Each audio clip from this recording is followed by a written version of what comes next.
चलिए देखिएगा, इसमें आप लोग के हम पहला जो पढ़ा दिए थे चैप्टर्स का, उसमें दूसरा है जल संसाधन। कौन सी संसाधन है? जल संसाधन। जल संसाधन के यानी कि जो भी जल है उसके बारे में हम जानेंगे सारे चीज, ठीक है। जल के बारे में जानेंगे, पानी की कौन कौन सी वाटर हम लोग के पानी कैसा होता है, ठीक है, तो उसके बारे में हम जानेंगे। तो देख लीजिए, सबसे पहले इसके आप लोग के जल संसाधन पढ़ना है, लेकिन एक है, सबसे पहले देख लीजिएगा, बोला गया है इसमें जिंदगी, कह रहा है इसमें लिखा गया है कि जिंदगी से यही सीखा है, कह रहा है जिंदगी से यही सीखा है, मेहनत करो रुकना नहीं। यानी जिंदगी से यही सीखा है, मेहनत करो रुकना नहीं, हालत कैसे भी हो किसी के सामने झुकना नहीं।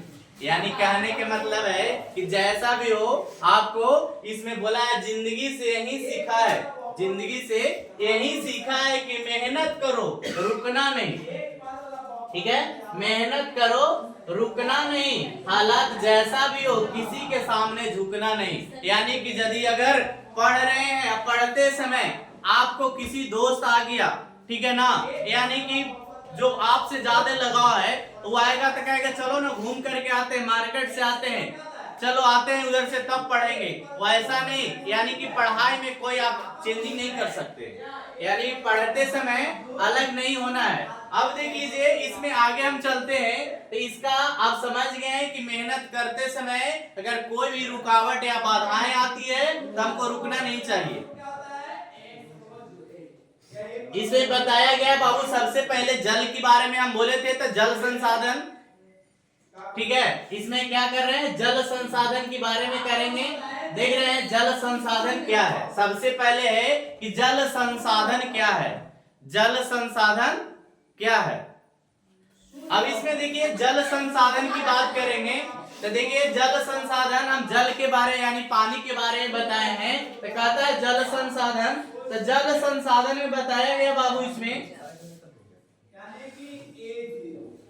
कहता है जल संसाधन, कह रहा जल संसाधन के वे स्रोत हैं जो मनुष्य के लिए उपयोगी होता है। क्या होता है, जल जो होता है क्या मनुष्य के लिए उपयोगी होता है। आप देखते हैं जगह जगह पे लिखा हुआ रहता है जल ही जीवन है। क्या लिखा हुआ रहता है, जल ही जीवन है। यानी कहने के मतलब है कि हमारे सबसे ज्यादा लाइफ में पानी की सबसे ज्यादा क्या होती है, आवश्यकता होती है। तो कह रहा है इसमें जल संसाधन, जल के वे स्रोत हैं जो मनुष्य के उपयोग होते हैं, और कर अधिकांशतः लोग को जाते जल की ज्यादा जल की आवश्यकता होती है। जल की उपस्थिति के कारण एक पृथ्वी पर जीवन का संभव है। जल एक अक्षय प्राकृतिक संसाधन है, और जल जो है क्या है, एक अक्षय प्राकृतिक संसाधन है। कौन सी संसाधन है, प्राकृतिक संसाधन है। पृथ्वी पर जल के अनेकों स्रोत हैं, पृथ्वी पर जल के क्या है बाबू, अनेकों स्रोत है। ये बदू नहीं, बहुत सारे जल हम बहुत तरीके से प्राप्त कर सकते हैं। अब देखिए इसमें पहला है भूपृष्ठीय जल, जो भूपृष्ठीय यानी भूमि के ऊपर, भूपृष्ठीय के मतलब कि भूमि के ऊपर, जमीन के ऊपर जो जल होता है उसको भूपृष्ठीय जल कहते हैं। भूमिगत जल जो भूमि के अंदर, जमीन के अंदर से निकालते हैं हम लोग, बोरवेल करके या गड्ढा खोद करके क्या करते हैं, उसको निकालते हैं, उसको भूमिगत जल बोलते हैं। उसके बाद वायुमंडलीय जल, जो कि आप जानते होंगे कि बाष्पीकृत जल जो होता है, यानी कि हम लोग कपड़ा धो करके पसारते हैं या कुछ और भी करते हैं तो क्या हो जाता है, बाष्पीकृत जल हो जाता है। क्या हो जाता है, बाष्पीकृत जल हो जाता है। बाष्पीकृत मतलब कपड़ा जब गीला रहता है और उसको हम पसार देते हैं धूप में, तो देखते हैं वो बाष्पीकृत होकर क्या हो जाता है, सूख जाता है। वो जल कहाँ, यानी कि वो जल जो होता है वायुमंडल में मिल जाता है, उसको क्या कहते हैं, बाष्पीकृत जल कहते हैं। कौन सी जल कहते हैं, बाष्पीकृत जल। वही जल जो होता है यानी कि पुनः चक्रण होकर के पृथ्वी से ऊपर जाता है और बादल में, और बादल पर से फिर बादल लगता है, उसके बाद फिर क्या, बादल क्या जल को बरसाता है, पृथ्वी पर आ जाता है। उसके बाद कहता है महासागरीय जल की बात करता है। कौन सी जल की बात करता है, महासागरीय जल, यानी समुद्र वाला पानी की बात करेंगे। महासागर में क्या होता है, समुद्र, ठीक है। तब समुद्र का पानी, आप लोग को पता होगा कि समुद्र जो होता है ये बादल है और यहाँ से क्या है पानी टिमटिमाता है।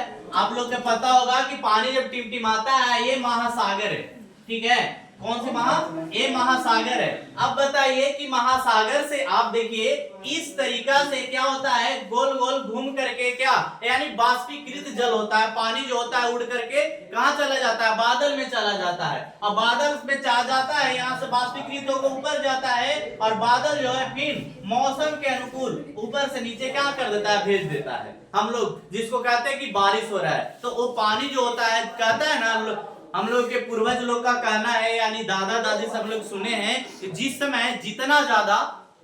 जो है जितना ज्यादा अगर गर्मी पड़ेगा उस साल उतनी ज्यादा वर्षा होगी। यानी कहने का मतलब उनका ये रिसोर्स है कि उसमें जितना बाष्पीकृत जल होगा उतना ज्यादा हम लोग क्या करेंगे, बारिश भी करवाता है बादल, ठीक है। तो इसके लेकर के तो ये क्या होता है, पानी का पुनः चक्रण होता है, यानी कि ऊपर से नीचे, नीचे से ऊपर होकर चला जाता है। तो यही कह रहा है इसमें, देख लीजिए। तो भूपृष्ठीय जल, जो भूपृष्ठीय जल किसको बोलते हैं, जो जमीन के ऊपर होता है, ठीक है।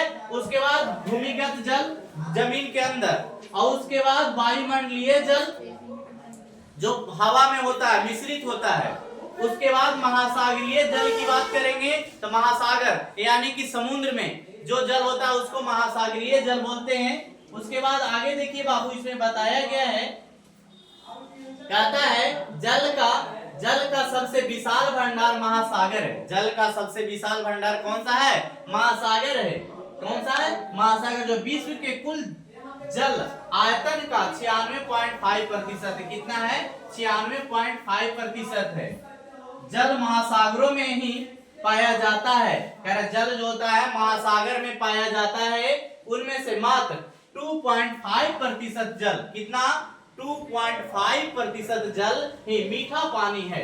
बताइए कि 96.5% जो है बाबू, 96.5 जो है 0.5% जो बताया जा रहा है वो क्या है, आपका खारे पानी है। क्या है, खारा पानी है। मीठा पानी कितना, 2.5% है। कितना प्रतिशत है, 2.5% है। कह रहे जल की मीठा पानी लायक है, यानी कि पीने जोग लायक जो हम लोग के पानी है कितना प्रतिशत है, 2.5%। और कितना प्रतिशत है खारा पानी, 96.5%। जितना महासागर में जल है वो क्या है, एक जो नमकीन जल जो बोलते हैं खारा पानी का जो है जल है वो क्या है, 96.5% है। और हम लोग के मीठे पानी का जल जो है कितना है, 2.5% है। समझ में आ गया कि कितना हम लोग के पीने जो जल है जो 2.5% है, खारा पानी का जल कितना है।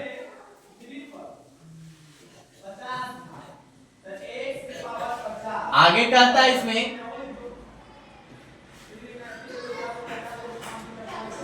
कह रहा जल संसाधन के क्या उपयोगिता है, लिखने के लिए बोलता है जल संसाधन के बारे में कि जल संसाधन की कौन कौन से उपयोगिता होता है उसके बारे में लिखें। तो कह रहा प्राकृतिक द्वारा प्रदत्त सारे संसाधनों में जल की अलग ही महत्ता होती है। जल जो होता है उस जल का अलग एक महत्व होता है।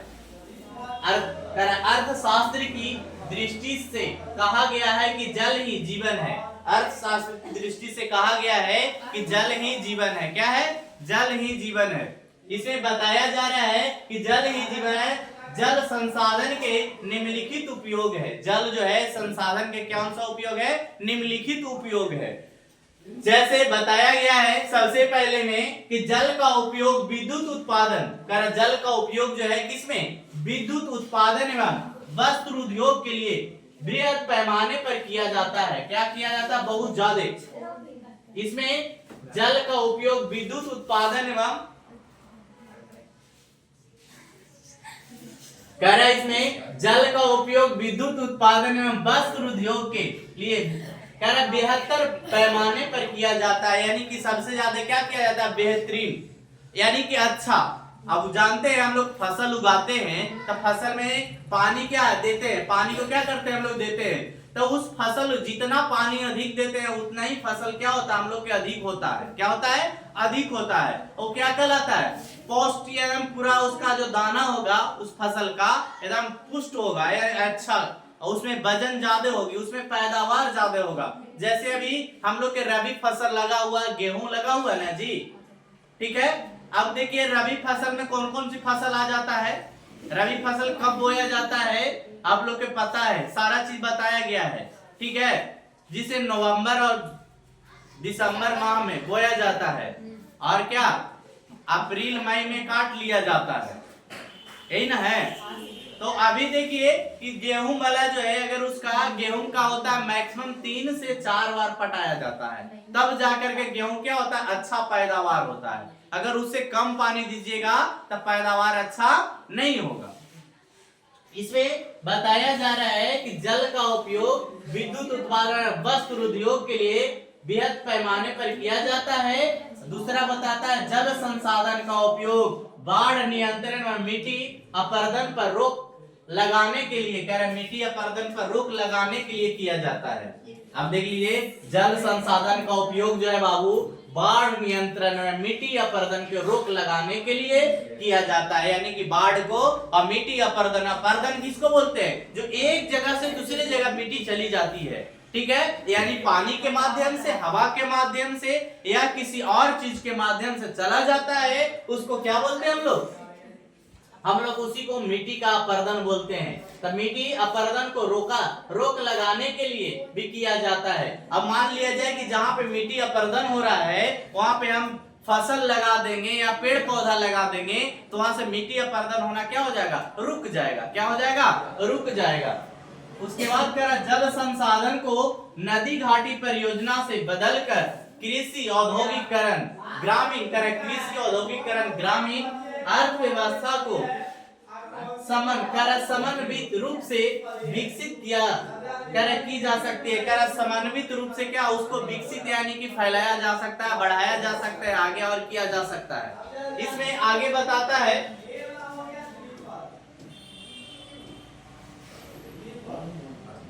बहुउद्देशीय परियोजना की बात करता है। कौन सी परियोजना, बहुउद्देशीय परियोजना से आप क्या समझते हैं, कहता मानव अपनी कुशलता क्षमता और आधुनिकता के सहारे, मानव जो है अपने कुशलता और आधुनिकता के सहारे नदियों के ऊपर बांध बनाकर, किसके, नदियों के ऊपर बांध बनाकर जल का उपयोग परिवहन, सिंचाई, बिजली उत्पादन, मनोरंजन, वन जीव संरक्षण, बाढ़ नियंत्रण, मिट्टी अपरदन पर रोक एवं पर्यटन जैसे आर्थिक, सामाजिक आदि कार्यों को एक साथ संपादित करती है। क्या करती है, एक साथ संपादित करती है, जिसे बहुउद्देशीय परियोजना कहते हैं। बहुउद्देशीय परियोजना कहने के मतलब बाबू नदी पर डैम बनाया जाता है, बांध बनाया जाता है, ठीक है, तो उससे एक सिंचाई ही नहीं होता है। बहुउद्देशीय परियोजना में एक सिंचाई नहीं, बहुत सारे उसके यानी बिजली भी तैयार किया जाता है डैम में, ठीक है, क्या किया जाता है, बिजली तैयार किया जाता है, उसके बाद उससे सिंचाई किया जाता है, ठीक है, क्या किया जाता है, सिंचाई किया जाता है, फिल्टर वाटर करके आदमियों को क्या किया जाता है, पिलाया जाता है, जगह समय समय पर उस क्या नहाने के लिए, कपड़ा धोने के लिए, ठीक है, बहुत सारे चीजों को क्या किया जाता है, उपयोग किया जाता है। क्या किया जाता है, उपयोग किया जाता है। बंद कर